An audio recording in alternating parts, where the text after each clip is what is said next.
Phoenix rising from the ashes, seeking truth. Out the flames I emerge, wind scorched but unbroken. Truth's the flame, I carry every word's a token. In the nest we synchronize, hearts beat in unison, searching for the light when the system's cut in wisdom.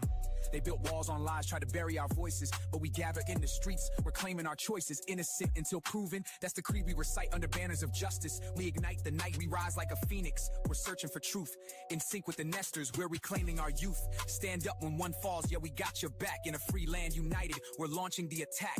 Justice for the voiceless, break the chains of deceit. Under the Constitution, we will never retreat. Systems cracked at the seams, built for the few. We expose every scheme, bring the lies to view. Movements on the rise, hearts fueled by conviction. Truth seekers aligned, demand a new vision. We march on the courthouse, banners in the sky. Echoes of freedom, watch the old guard comply. No more hidden agendas, no more verdicts sold. Every voice is a weapon, every story be told. Innocent till proven guilty, that's our final decree. Under this Constitution, we're forever free. Phoenix in the dawn, truth lights up the sky. Together we stand tall, no more asking why.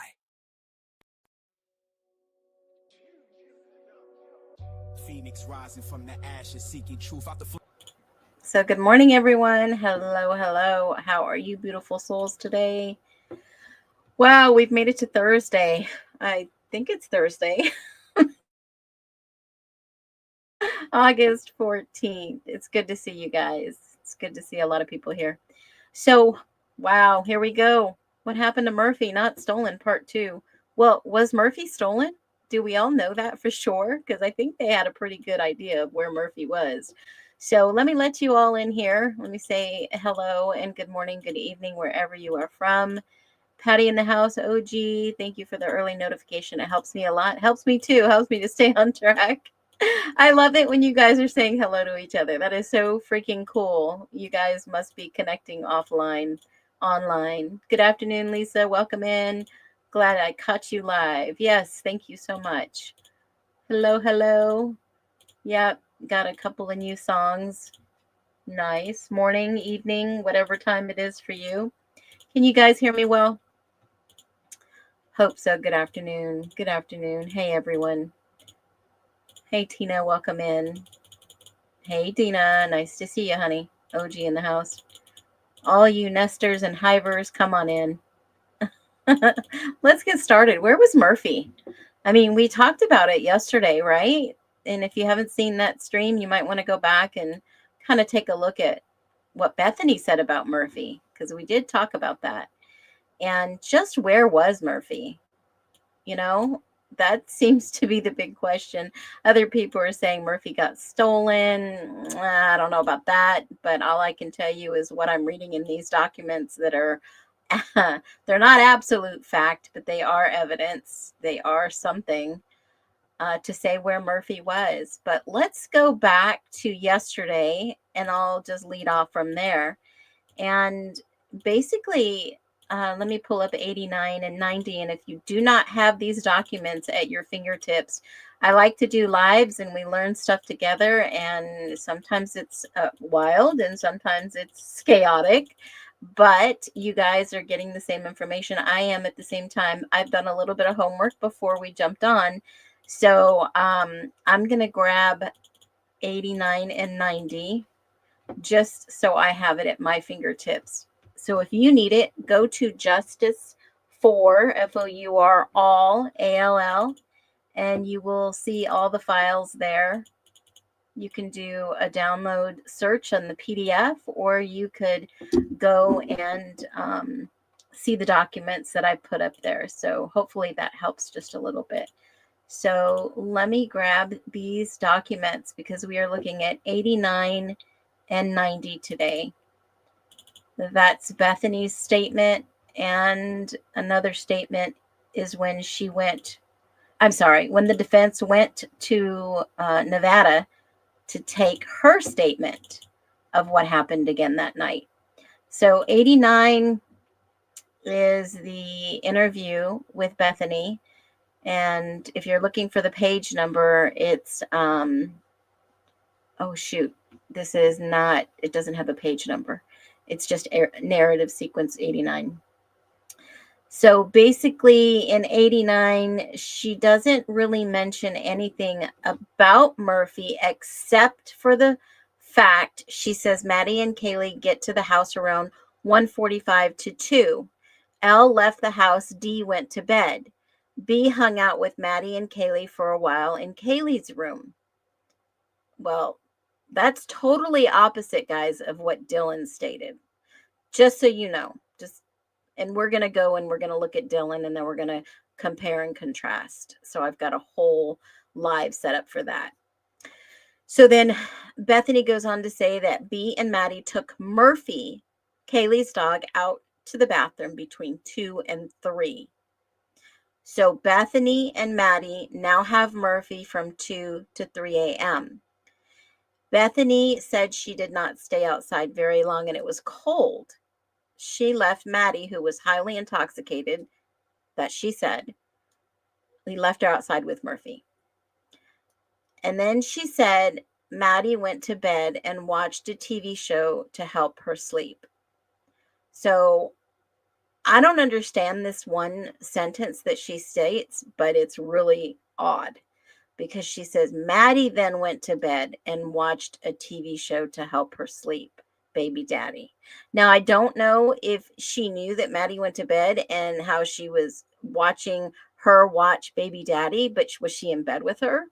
I don't know, but this sentence does not make sense. Maddie then went to bed and watched a TV show to help her sleep. Well, Maddie was intoxicated. Most intoxicated people fall asleep very easy. They're already drowsy and tired, in my humble opinion.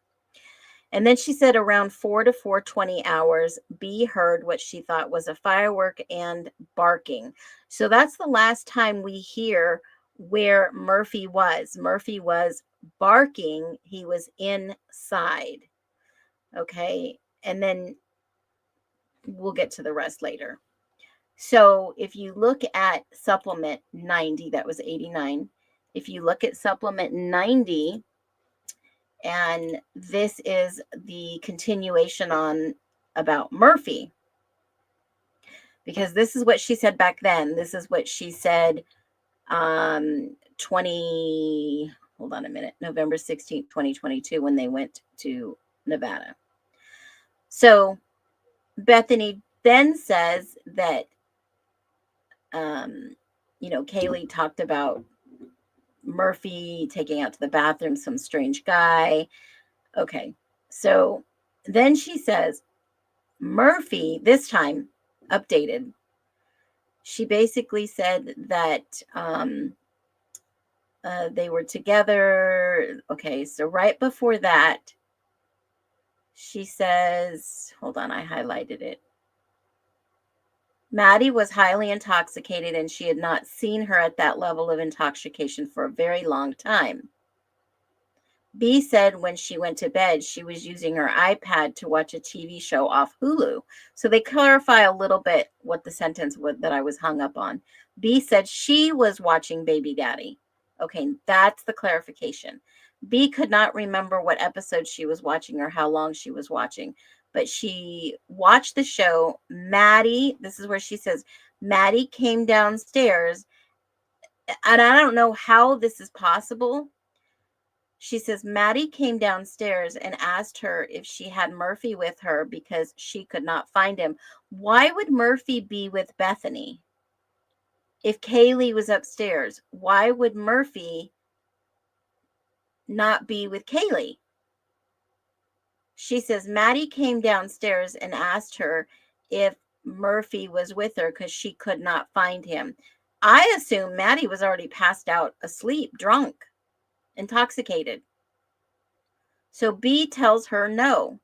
B said her door was locked and she normally locks her door when she goes to bed. Well, how did Maddie come down and open her door if her door was locked? This is not making sense. And I'm just reading and telling you what's in these documents.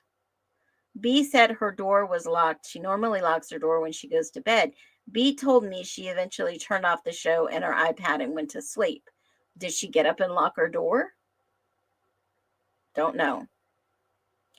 Then she goes on to say that that was the last thing that she heard from anything about Murphy. Okay. other than she heard the solo cups fall and the dog bark. And yeah, it's crazy. Because he even asked Bethany if she ever seen Xana on the floor like she did that morning. B told me she has never seen this, but heard Xana would pass out on the floor in the past, and she was highly intoxicated. Okay, well, that's not either here nor there. So let's finish talking about Murphy, because this gets interesting. So if you are new to my stream, you can go back and watch some other movies. I'm thinking of movies. You can go back and watch some other videos of what I'm talking about, which kind of helps. So if you're in the documents, which I'm going to show you right now, let's go ahead and grab those for you. All right. And let's just see what was said about the dog. Let's just do a dog. There's 43 indications of dog. They're all going to come up. We know that Sergeant Gunderson told me to take the dog. He was going to transport it to the Humane Society. Well, I don't want to talk about that right now. I want to talk about another document. But let me show you something real quick. This is pretty interesting. So what happens between the time that, let's just say that this is the time that Bethany goes with, is the 4 o'clock hour. She hears the dog barking. Maddie's come downstairs and said, hey, where's the dog? That's a little questionable. Okay. But then let's say from 4 a.m. to 6 a.m., the dog comes home. And how does the dog come home before we get into the later on in the evening, the dog was missing? Okay. How did we get here? So 4 a.m., Bethany says, hey, Maddie came down and said the dog's missing. Well, let's see what happened between 4 and 6 a.m. Let's just go that route. Got a few videos to show you. So at 6:34, we see this on the Linda Lane footage, the 1330 Linda Lane. Now, if you've got headphones, sound up. You guys want to listen to this vehicle.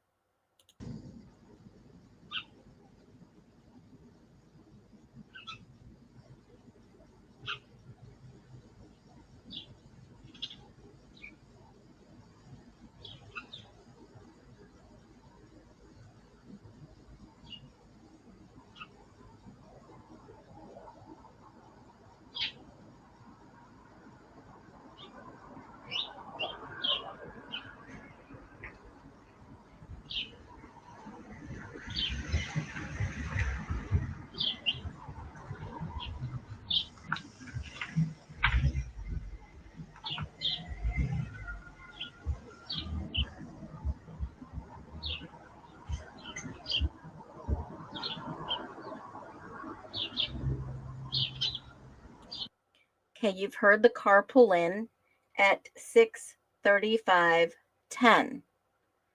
All right, this is where we think we see somebody gets out of the car at the top of the screen. It's cut off a little bit, but it looks like somebody is carrying the dog back.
Now, right there, That individual looks like they are carrying a dog. See that? So this is 6:36. Now, if the unalivings, the murders, already happened between, I always say 1:45 and 3:30-ish, if that was already done, then who is this individual that has left the house and got the dog? Who is that? Let's finish watching it. And I am going to play this in slower motion so that you can see this. And I'm going to go back a few seconds so that you can watch this.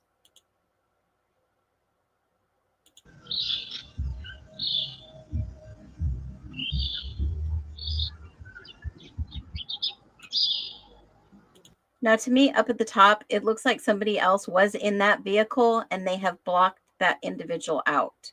Has anybody noticed that?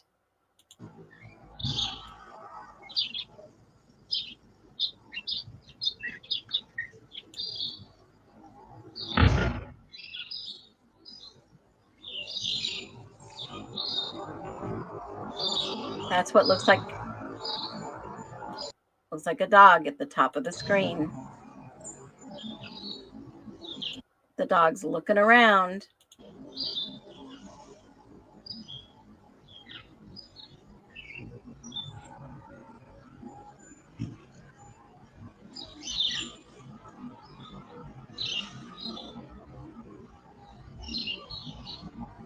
It's in slow motion.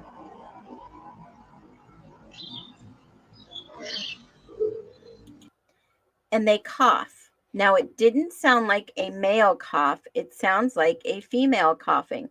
I'm going to go ahead and play it back in real speed so that you can hear this cough. Let me see if I can get it.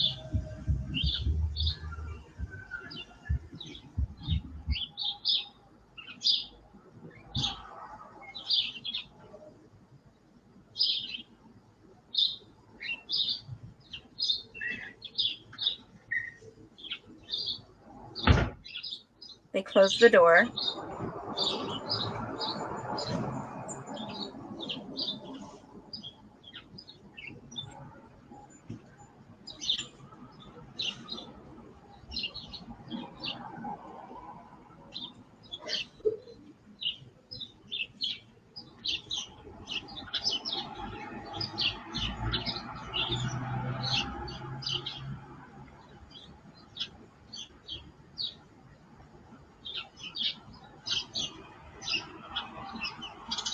And that individual walks towards the 1122 King Road. All the way to the left is actually where the 1122 pathway is. Okay, so I decided let's go back and let's see what Linda Lane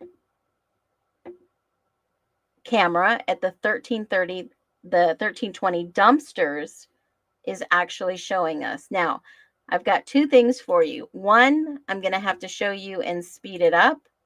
And one, I'm going to have to slow it down. So if you've got headphones on, you might as well just don't turn it all the way up because this is loud. And one thing I want to tell you, this video that was released has been sped up so you don't see the vehicle that just parked, because this is this is 11/13/2022 at 6:34.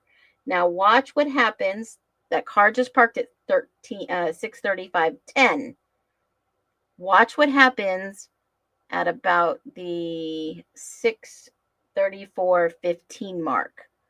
They sped this thing up. So I've slowed it down, and then I'll show you in regular speed. This is slow speed.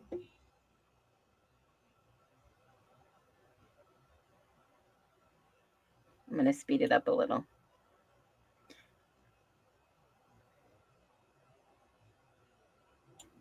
Let's see if I can do this. That, dang it, too fast. Okay, here comes the car. It's going to come from the left to the right down Taylor. And you just saw it parked on Linda Lane. So this is in slow speed.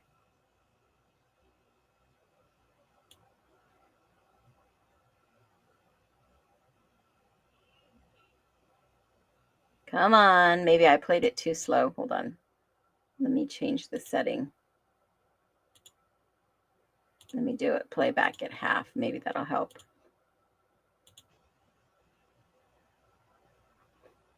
It's got a couple minutes to go. Shoot. You can hear it coming. Even in slow speed, it's loud.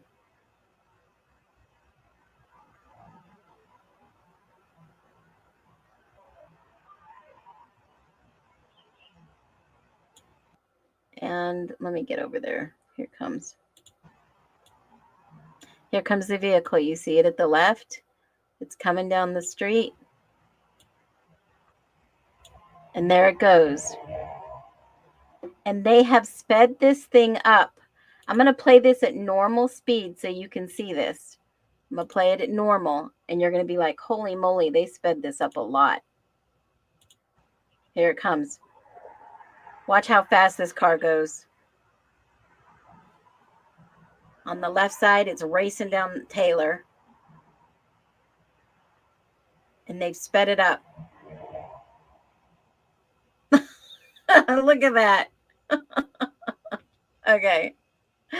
All right. So here is the gist of this. So we see this car coming in and coming around Linda Lane and parking in what looks to be like a dog.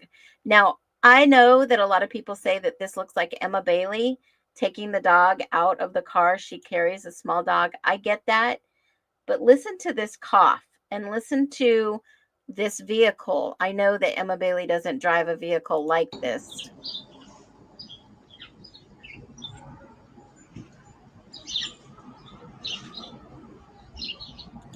And Emma Bailey has dark hair, guys.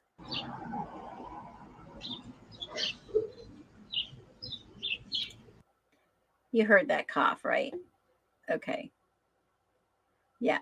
The police did speed this up. Somebody did. I don't know. Allegedly, someone did.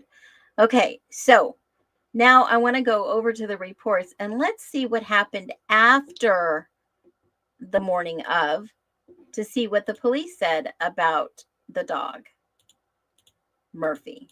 Everybody wants to know where Murphy is. Okay. So we're going to show you where Murphy was. So here we have the documents that we're looking at. And I'm going to zoom in so you can see him just a little bit more. Because I was curious. I'm a dog lover. Where was Murphy? Where was Murphy? All right. So we're reading this document about where Murphy is. And it basically says this was updated on 1/24/23. And it was detailed information about Kaylee's dog during the initial response. So here's what he put. On 11/13/2022 at approximately 12:05, he showed up at the 1122 King Road. I quickly determined the scene was likely a quadruple homicide based on our conversations. When I arrived on the third floor to assess the scene, I noticed a medium-sized curly-haired tan dog on the bed inside the western third floor bedroom, later identified as Kaylee's dog. The dog appeared timid, scared, and didn't react to our presence. Due to the chaos surrounding the scene, my initial concern was preserving the scene. As part of the process, I asked one of the officers to shut the door. So the dog did not attempt to jump on the bed of any of the victims. Check. After the area was cordoned off and the area was secure, Corporal Snyder began taking photos of the scene. At some point prior to this process, the dog moved from under the bed to under Kaylee's desk. So we see that, right? I did a TikTok video on it, and I talked about Murphy. Poor Murphy. I felt so bad for Murphy and what Murphy may have witnessed. It's awful to think about what he possibly did witness. because that was one of the things that, during a crime scene, it's just heartbreaking. It really is, in my humble opinion. So here's the scene of Murphy. Here we go. Let's just see the video I made and the pictures I saw. And I did use a filter on the picture so that I could see Murphy a little bit clearer. Breaks my heart. I'm a dog lover, and in the Idaho4, they have released some new crime scene photos, and I will tell you, this is just a word of caution.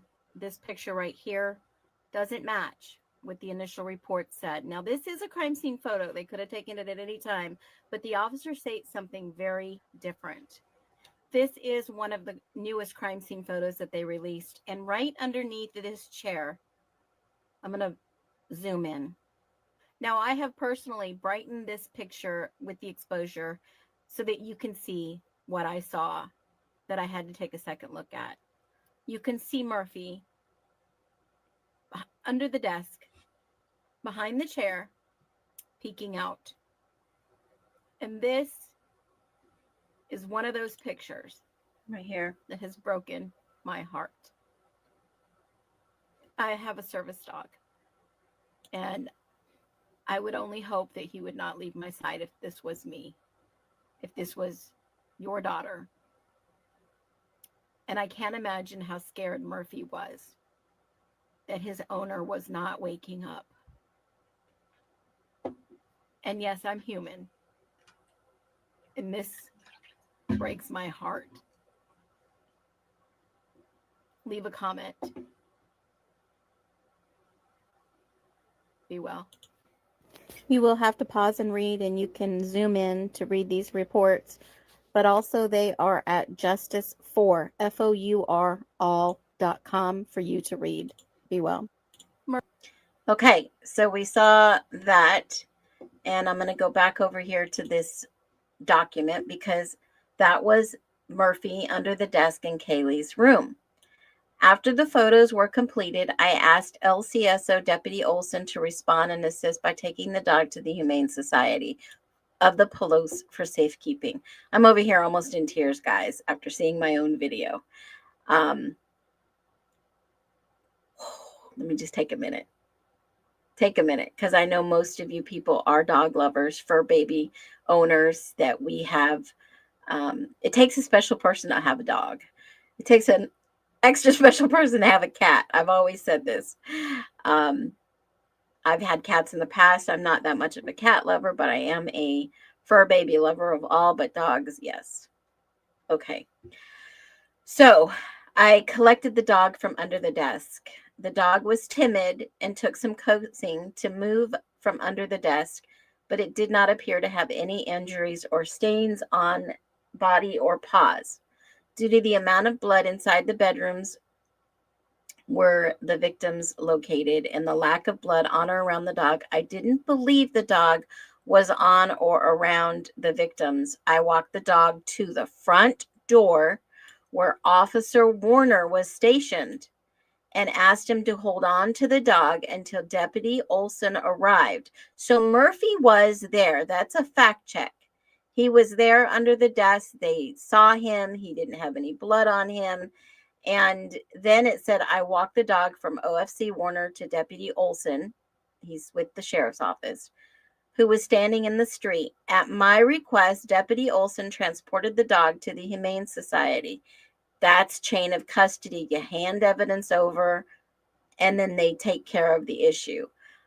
I asked Deputy Olson to write an intake sheet for the Humane Society to not release the dog to anyone unless the MPD gave approval first. Now, yesterday in the documents, we know that they did finally give approval, and those timestamps are what's so important because the dog was taken to the Humane Society. And then it says, after I released the dog to Deputy Olson, I assume managing the scene.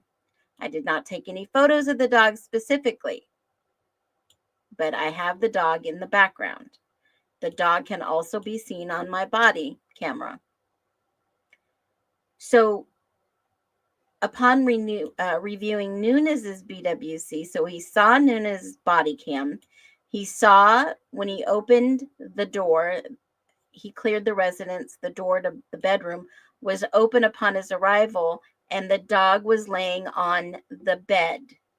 Okay, so here we have the dog laying on the bed, the door opened, the sliding glass door open, and the front door open. Now we know the front door open was because of the guy that did what? He gave a statement about the doors being opened. So by the time the police got there at 12 o'clock, Kaylee's door was opened. Okay, so the time frame between that happening to 6 o'clock, I was asked to release the dog from the Humane Society to its owner, JD. The dog had been transported earlier in the day to the Humane Society, and this is the report is written at 8 o'clock at night. Okay, so he released the dog.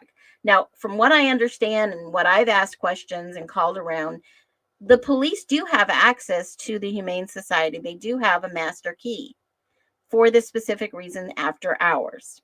Now, I don't know what their process is. Looked on their website. The ultimate authority to release the dog was Captain Barrett, and he did that. Rosendahl did take this report. He did write this report. This is one of the very few reports that I've seen from him in this whole scenario, which is really odd for somebody who was there that night. He should have some type of reports in here. So that is why early on when these were reported, these were released, I said there's probably hundreds, if not thousands of documents that are missing. Okay? Missing. This is not speculation. This is reading the reports and putting them all together. So he gave D without incident to the paperwork. No body cam was on. All right. So that was the dog being returned. Now the one with the interview,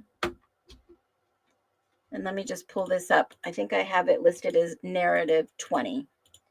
So there's a narrative 20. Let me pull it up real quick. 17. You know what? Let me pull it up from my reports because it's a lot easier to grab it faster. Because some of these reports, if you haven't noticed, some you can search and some you can't, which is really wild to me because I was trying to figure out why you can search some and not the others. So the next one is supplement number 20. Supplement 20 is JN. Hopefully you can see this one. Hold on, let me pull this up. Is JN. Aaron Morris wrote this on the 17th, 2022. And this is to verify what JN saw because we're going by the timeline. We just saw the timeline of maybe somebody bringing the dog back at 6. The dog wasn't technically lost. I mean, I can show you a couple of different things that I found in regards to the dog, but let me share this.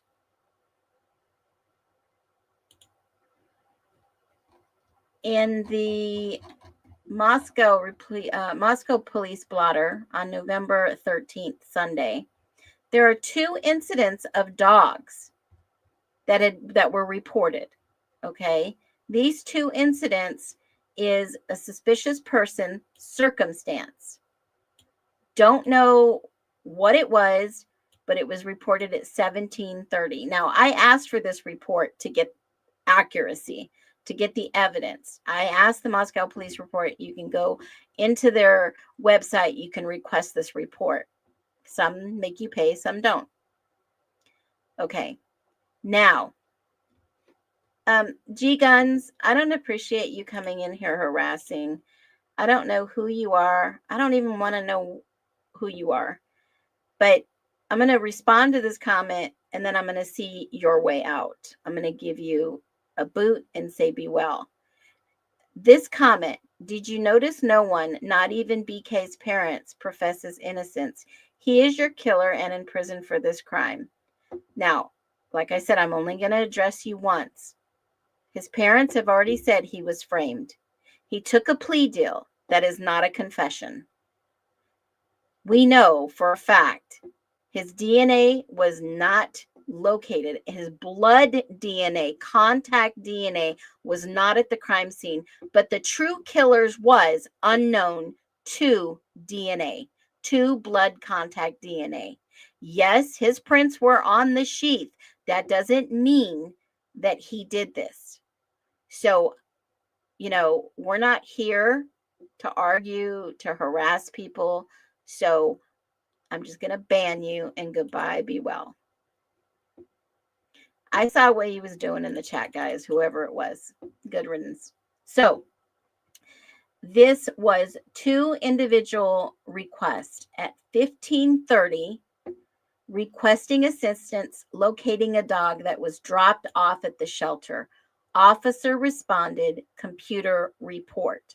That report is in the system in Moscow, and you can request that. Okay, that's not a problem.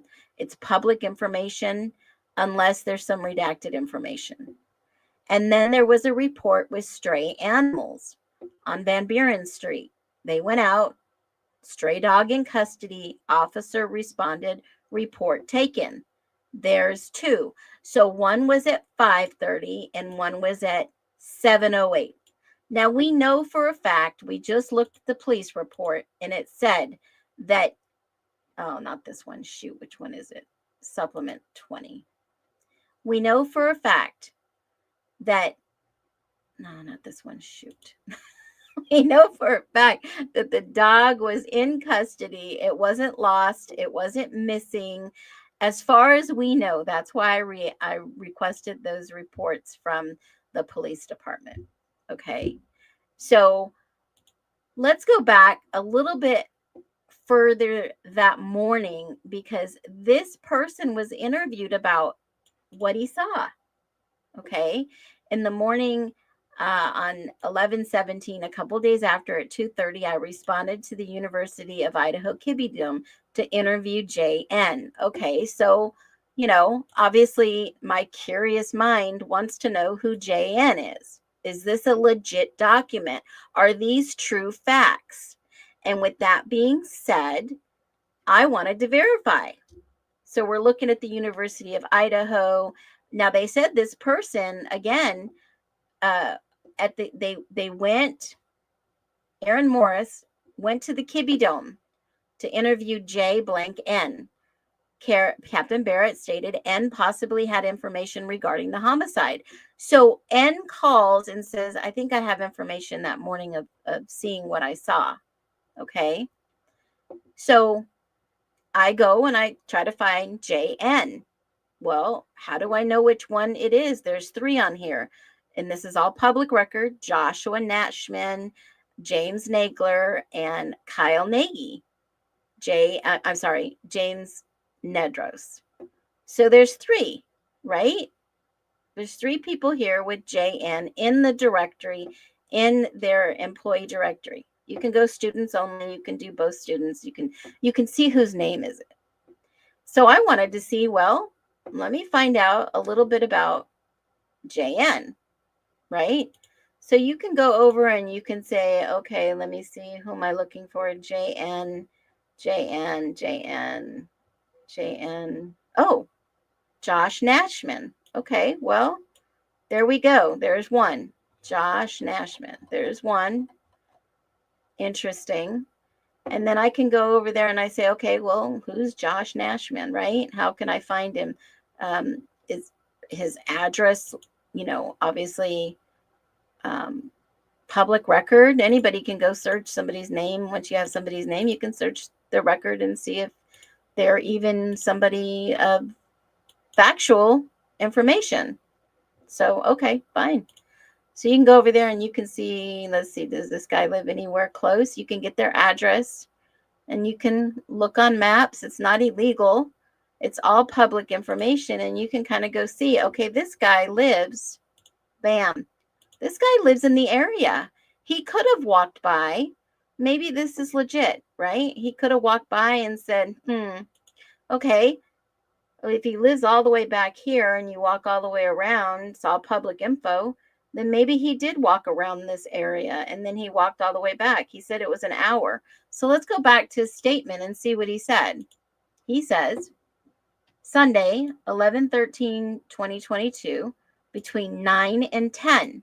Okay, so between 9 and 10, he's walking his dog. He stated when he walked his dog by the first time, he noticed the two front, hold on a minute. Hold on. He noticed the front door to 11 King Road on the north side of the building facing the campus was wide open. So that's the door. That's the front door, bottom front door. He stated he knew it was a party house. He knew it was a party house. Well, I don't know how he would know that unless he was walking around the area before, right? He stated he knew it was a party house, so he assumed somebody too intoxicated to forget to close the door the night prior. Well, that's an interesting thought. And he works at the university. N stated he walked his dog up Taylor Avenue to Blake Avenue and then down Sweet Avenue. So, go and check the map and see if that was legit. Kind of look around. Yeah, I guess it could be, right? If he walked it up Taylor Avenue and then back down to Sweet Avenue. So there's Taylor Avenue. And I don't know where Sweet is on this map. I don't know if it'll go. There's Blake. So he walked it down Taylor to Blake and then Sweet Avenue. I don't know where Sweet Avenue is on here, but there's Blake. There's Blake. I don't see no Sweet. There's Blake. There's Blake. Oh, here's Sweet Avenue. That's a long way to walk a dog, guys. Okay. Went to Sweet Avenue. I wonder why. Between 9 and 10 a.m. That's a long way. Shoot. Is that on campus? Yeah, it looks like it's a little bit. Yep. Okay. So he went to campus, came all the way back. He said the walk took him about an hour. Yeah, I could see that being about an hour. If you walk, let's see, to Sweet was over here. And then now it's saying it's going to take 22. So if you walk Taylor, and then you walk all the way over to Sweet. Let's see. Does it give me an option for walking?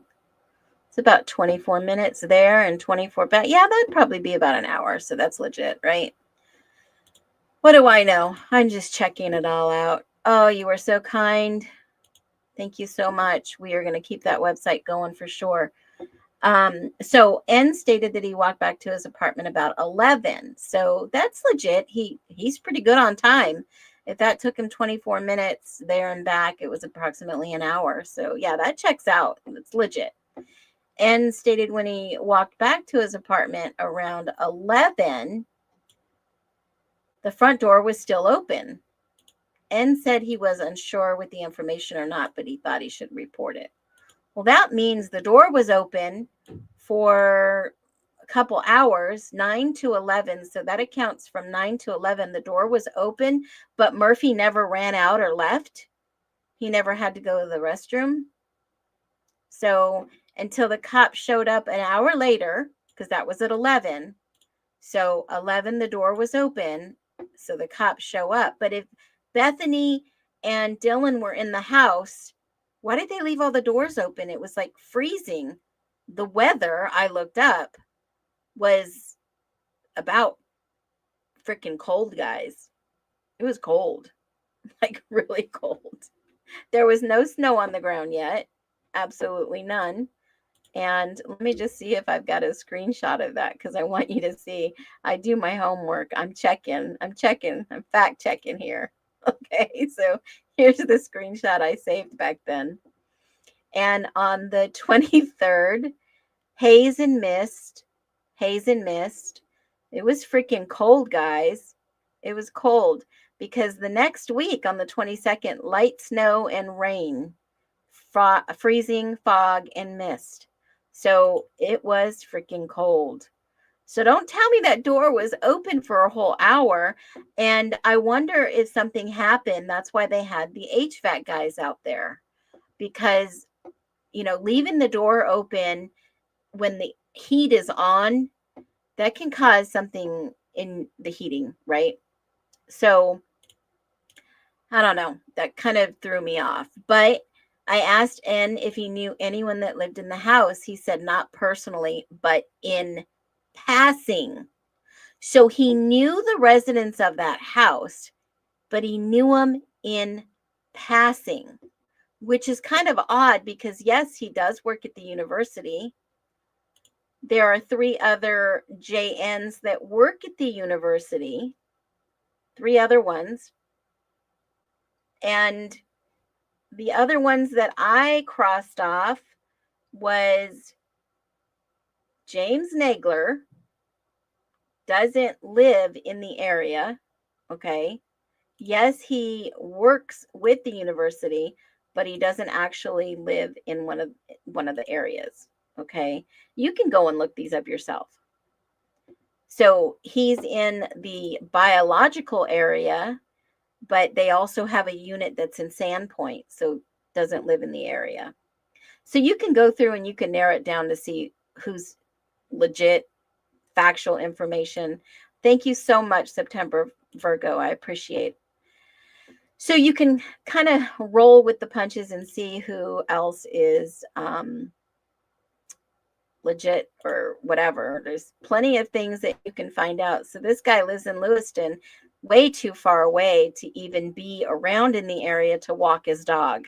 So eliminate that guy, right? So now we've narrowed it down to the actual ones that I believe are actually telling the truth in this story. So, beyond that, beyond the rumor of Murphy was stolen, he was accounted for the entire time. I don't know, excuse me, if any of these reports that were listed are in fact Murphy's,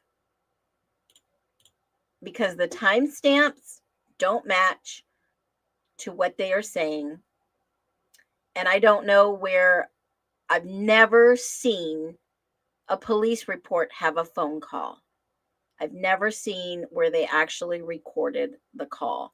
Because of the fact, if you're looking at all these documents from Moscow Police Department, some of them don't record, some of them don't turn on their body cam.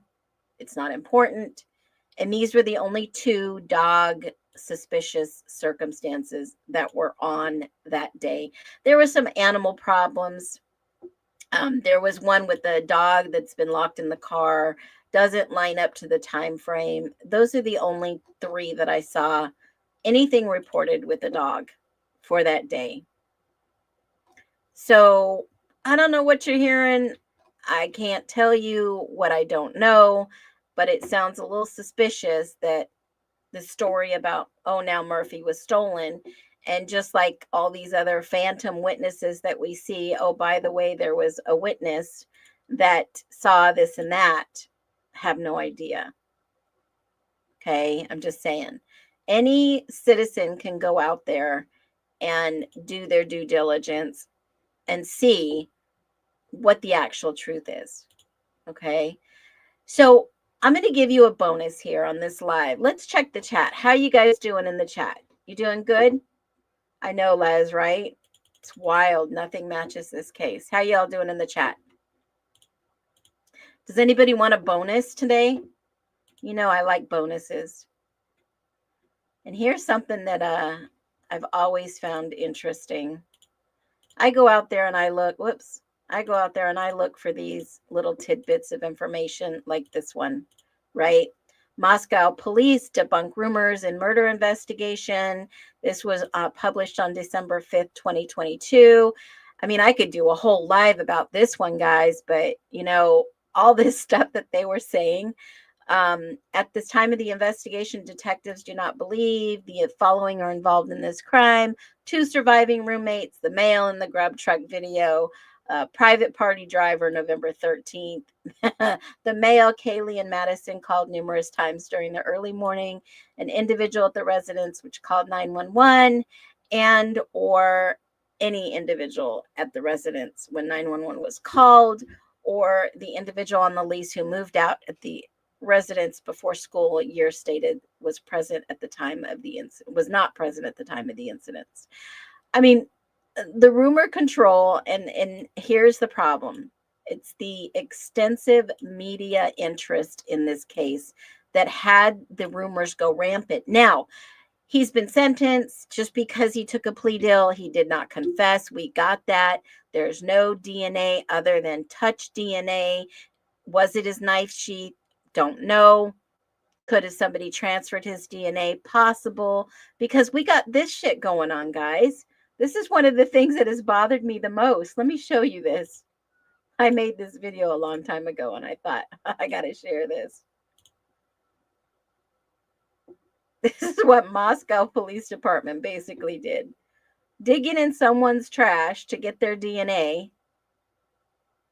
And yeah, I don't think that's kind of cool. What are your thoughts about that? I just find it really interesting. Okay, so I'm going to give you a bonus since you guys want a bonus. So someone mentioned in these police documents that, and I believe, let me just pull this up again. I believe, here we go. This one blew my mind. Someone mentioned, and let me pull it up again because I want to give you the right information. You know how I feel about that. Okay.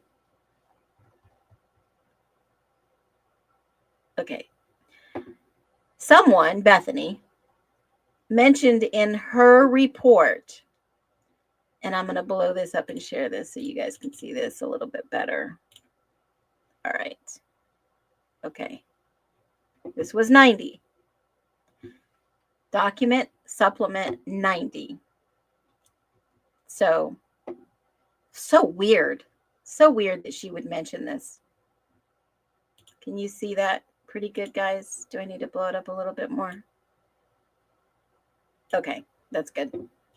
Bethany told me Kaylee would look up who the registered sex offenders who lived in the area. B stated Kaylee had found a registered sex offender who lived close to them in the blue apartments on Queen. Kaylee said he was older, in his 30s or 40s. B stated Kaylee was looking at the sex offender registry within the week or so before the murders. B stated Kaylee was into crime shows. B stated there was nothing that happened to prompt her to look up sex offender registry. Okay. So, Bethany, I took this call to action and thought, I wonder if this is accurate. Let's fact check this. You guys ready for this one? All right. Here we go. We looked at Murphy. We've looked at other things. We're going to see if there's any validity to her statement. So I'm going to share this with you. Obviously, I share everything with you. I went to the Idaho sex offender registry because I wanted to see for myself. And wow. I have to say it again. All right. So I go and I check, and I'm looking at this registry, and I'm just saying, I found 26 registrants, addresses within a 5-mile radius search. Okay, 26 is kind of scary, but I wanted to pop into this, and hopefully you can see this map zoom in. And I thought, let me just zoom in here. And here's the Kibbe Dome. Here's the maintenance. Here's some restaurants and some in this area of the University of Idaho. Can you all see this map? Can you see the map? I don't know why, but this is Bethany's statement. Kaylee cannot defend herself because she's not here to tell us. But this was Bethany's statement that she gave the police. Okay? So I just went in a little bit more. Now, remember the guide. The guide said, what did the guy say, you guys? What did the guy show me? The guide said, and I can go back, and I can go back. And yes, we're in the United States. I did a search. I asked for the search, and it gave me a map within 5-mile radius, within whatever. And I'm just going to go through the map, and I'm going to go through the map.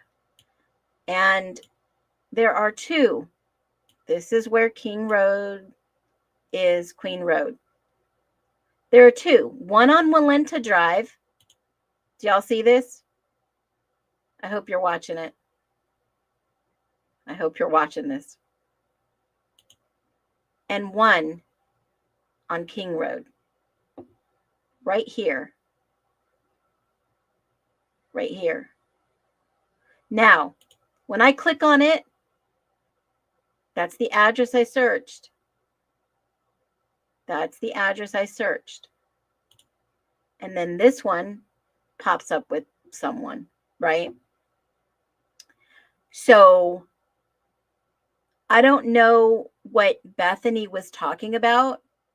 This guy doesn't look in his 30s. And I can click on this and I can go and it'll give me complete details, right? It'll give me all the details I asked for. This guy was born in 1994. He doesn't look in his 30s or 40s. I don't think he is. Let me grab my calculator. 2025 minus 1994. No, well, that guy's 31. That's one. But that guy's not registered in the blue apartments. This is Drive B. Drive B. And it gives you a map. Okay, for some reason it won't let me load it.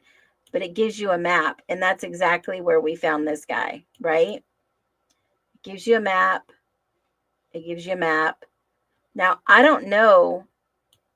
I mean, I could try to see in another way what this address looks like.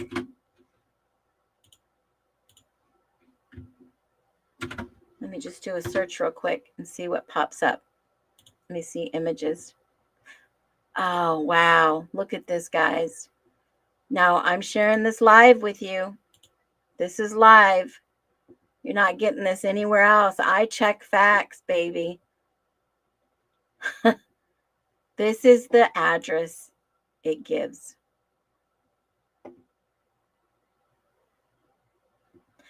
That's the address it gives. And we all have seen this address before. We have all seen this address before. We know whose house this is.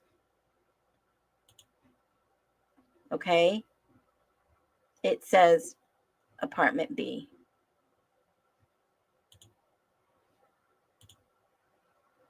Out of all the houses, this is the house that it takes me to. From that link I just showed you, live on the registry, guys. Live on this registry. Complete details. I clicked on the little icon. It says Walenta B Drive. It didn't give me a view. So I had to go over and search it myself. Right here. Walenta Drive on Zillow. Right here. Oh, Wrong one. Sorry, I clicked the wrong one. Shoot, I hate that. Hold on. I just did a search and it gave me Walenta Drive. So, I mean, I don't know what else to say. Was that true? Possibly, from what we just saw. Yeah. Just said search Walenta Drive, clicked on it, pulled it up. That was the address it gave me. So does that fact check itself? Probably. I mean, would you guys say that that was fact checked enough? I mean, I can go in and I can do a Google Maps. And let's see if it gives me what I'm looking for. Okay, Google Maps. Someone can check me, make sure I got it right. Walenta Drive. Let's see images. Walenta Drive B. That's 1260 Walenta Drive. Hold on, guys. Why did it pull up that? This one says 1237. Where's 1237? 1237 Walenta Drive.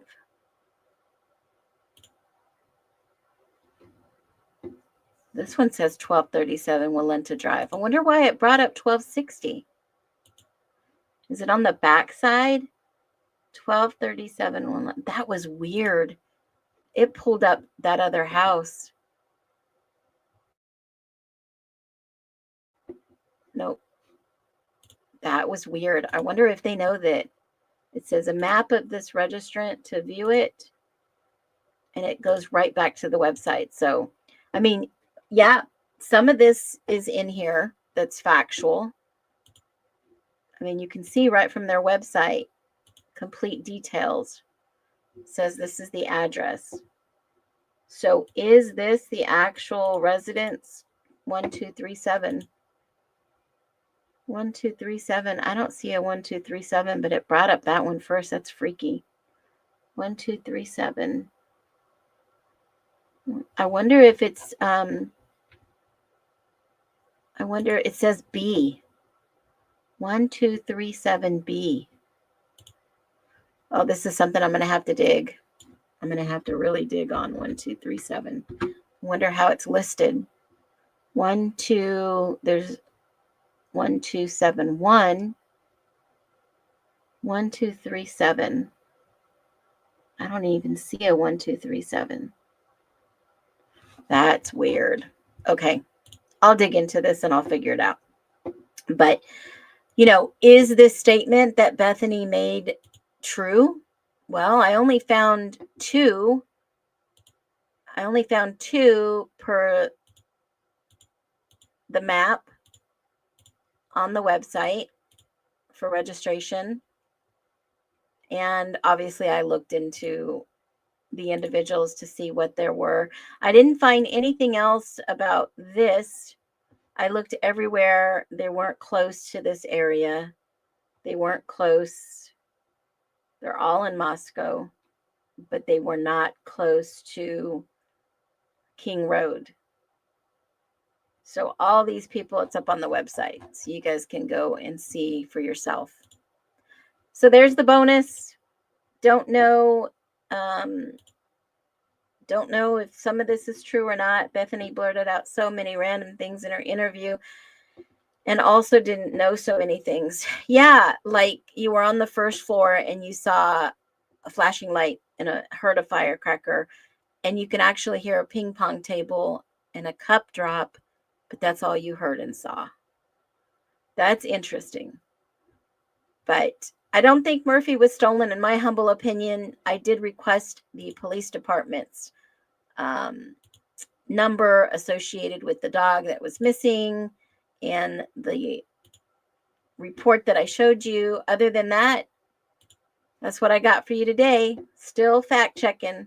And I'll keep fact checking because this story is wild. I mean, drop a 1. Definitely drop a 1. if you're enjoying these live digs in these fact finding, checking facts lives. She can't type today. You guys are welcome. I appreciate you all. Thank you so much for being in the live today. And I'm going to go ahead and with my next one. Be well, you guys. Be well.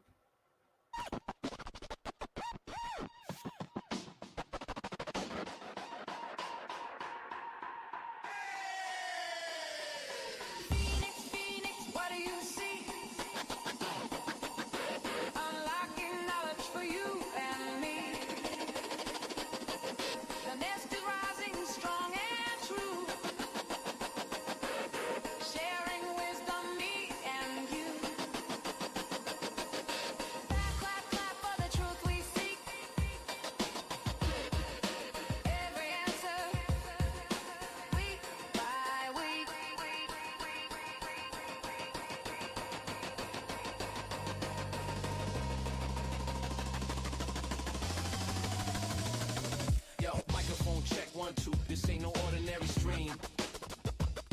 From the ashes, Phoenix talks manifest in a dream. Got a growing channel.